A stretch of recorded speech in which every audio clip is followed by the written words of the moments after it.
Good afternoon, YouTube. We are here doing a deck profile on the first place winner at a locals event. The deck profile will be of Lord Slug. My best friend Alicio, also known as Vecchio the Cruel, will be showing you his deck that he won first place. And I am Vecchio the Cripple, also known as Jeremy, also known as Wheels. So here we go. We're going to go ahead and start. What's your leader look like here? Lord Slug, basically what Lord Slug does is choose one life, add it to your hand. This card gains critical for the duration of the turn, and he's also a draw to awaken. And on the other side, when this card attacks, draw one, so a standard card, and active main once per turn, place one card from my hand to the drop area, and your opponent does the same thing. So it's a really good key card for the format right now. Let's go ahead and get on with the deck profile. Alright. By the way, that card's quite annoying. This whole deck is quite annoying, actually. I like it, but it's annoying. So the first card that you always want to start off with is Wings. I got 4 of him. He's a block. I mean, he's not a blocker. He is a barrier, and he reduces the energy cost of all of my Lord Slug army cards by 1. And then my next card, one of the key cards, he's a searcher, he's an engine, is Lord Slug Return to Form.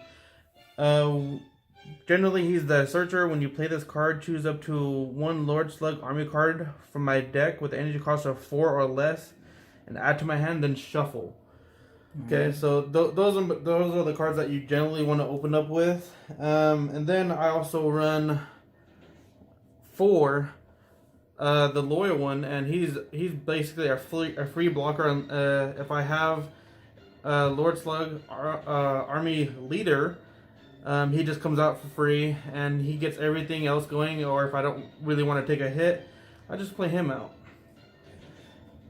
Then my turn 3, because if you have Wings in the field, Wings is a big giant part of it, is Lord Slug Young again. And his auto is Bond 2, so you have to have either a Wings and Lord Slug or a blocker. You just bond them and then you get the effect. Basically, when he comes out into the field, in your leader is Lord Slug Army. Choose up to 1 Lord Slug Army in my drop area with the energy cost of 3 or less. Play it.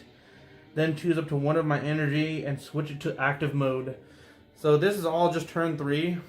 And when you play that card, you generally want to target your Agent of Destruction. When he comes out to play, your opponent discards 1 card from hand, and once per turn for the cost of 1, choose up to 1 Lord Slug army card from my hand with the original energy cost of 3 or less other than the agent itself, and play it. So he's just a cost 1, brings out basically all my little Slug army cards. And then if I want to add more pressure next turn, if I want to have my opponent discard even more cards, I would play Titanic Ambition Lord Slug, and he can evolve on the 4 drop here, making my opponent discard 3 cards at random. I choose them. And I can honestly say that he's taken care of a lot of my good cards, and I was kind of frustrated a few times, but I still haven't figured out how to play well against it yet, personally. But what's the reasons that you use so many types of blockers in your deck? Just so I don't take a really hit much or anything, but basically everything is Bond 2, and I really don't do anything with him on my turn. So when I do evolve, his effect is for the cost of 2, so he EX evolve for 2, place 1 card from my hand to the drop area, and EX evolve on top of a 4 drop. So I'll be evolving on the 4 drop, and he's a double strike. He's a Bond 3, so I'll at least have a Wings maybe out and 2 blockers, or any ratio right here really. And then once that happens, after I discard my 1 card from my hand, I choose 3 cards randomly from their hand and discard them. And they could be key cards, they can help you win the game, they can seal it, just makes everything better. And then the next leg that we have, basically part of the combo. So when you play this slug right here, Young Again, and then you play Agent of Destruction, for that one cost, you want to bring out Angela. Basically, she is a critical. He is a critical, and he's an auto bond 2. When this card attacks, if your little card is Lord Slug Army, your opponent chooses one card from their hand and places it in the drop area. So automatically, when he is attacking, they have to discard, and then we proceed to all the other phases. You know, one thing I noticed about this is that it's not just about making your opponent lose cards in his hand. It's about making it so he can't get cards to his hand with criticals. And this deck has a lot of critical to it. Oh yeah. The next card that we have is Tenacious Spirit, Sun Gohan. If I don't have wings out on the field, and if I have access to him, I basically play him, draw one, hopefully get wings. I always want to have wings in my hand. So other than drawing, for the cost of 2 once per turn, for the cost of 2, this unit gains 15k and critical for the duration of the turn. Here's that critical again. Lots of crits. And then to keep my opponent discarding, not just using these guys' effects, I also have 2 overrun cards. This is player preference because of my locals. I play Dark Temptation Toa. Her effect is Overrun 3. When you play this card using Overrun, if your leader card is green or yellow, choose up to one of your leader cards. It gains 5k for the duration of that turn. And your opponent chooses one card in their hand and places it in the drop area. So after my turn 3, or if I don't have my Agent of Destruction already in there when I combo it out, then I'm just playing her to keep them discarding. And I'm normally not going to be attacking with her because I don't want to have them gain cards. I just want them to keep going and discarding. My next card that I play is Surprise Attack Frieza. I have really big hitters and I want to clear their board. I don't want to keep swinging at their leader unless it's a critical. So when I KO one of their cards, I just play Surprise Attack Frieza, and he is a critical, and activate this skill when your opponent's battle card is KO'd.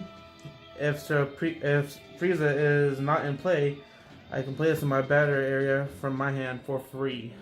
That's important. It's a free card to be able to get out there, and it's critical, 15k. You can't go wrong with that. Nope.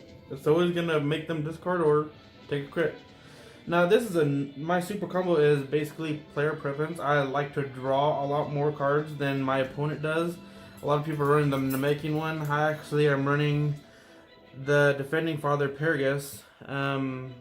You have to be at 4 less life, and not only is he a 10k super combo, but they also get to draw. So I would draw my 2 and then warp 1 card in my hand. That works in your favor, so you can get rid of stuff that you might not need, and you get everything you want. So now we get a couple of 2-ofs. We play Assimilate. Active main. Choose 1 yellow Namekian, green or yellow Namekian with a cost of 2 from my deck and add to my hand, so I can basically get Young Again, or yeah, just Young Again actually. And then we actually have double strikers, just only 2 of them because I want my guys to have sometimes double strike crit, keep that added pressure, keep going. And if I don't like a card that's coming out into the field basically, and if I have open energy, I run 2 preventive strikes. What it does is a kind of play card. If your leader card is green and the battle card your opponent is playing has an energy that costs 4 or less, it basically gets placed in their drop area instead. So it really helps out a lot. It's, you know, kind of like Denial of Hope. Oh yeah. In a lot of ways, just a different color. Yep. And then for my counter attacks, I got Sparking, Shocking Death Ball. If you have 5 in your drop area, you can just take a life and play it for free, or you can pay its energy cost, which is 1, and choose one of my opponent's battle cards with energy cost of 2 or less and KO it. So it's a good card. And then I also play 3 Sacrifice. It's just like Clock and Death Ball, but it's more of like a free card, and it just negates the attack really. So this deck was really fun. I always like playing it. I like to discard my opponent's hand, and my leader was always amazing.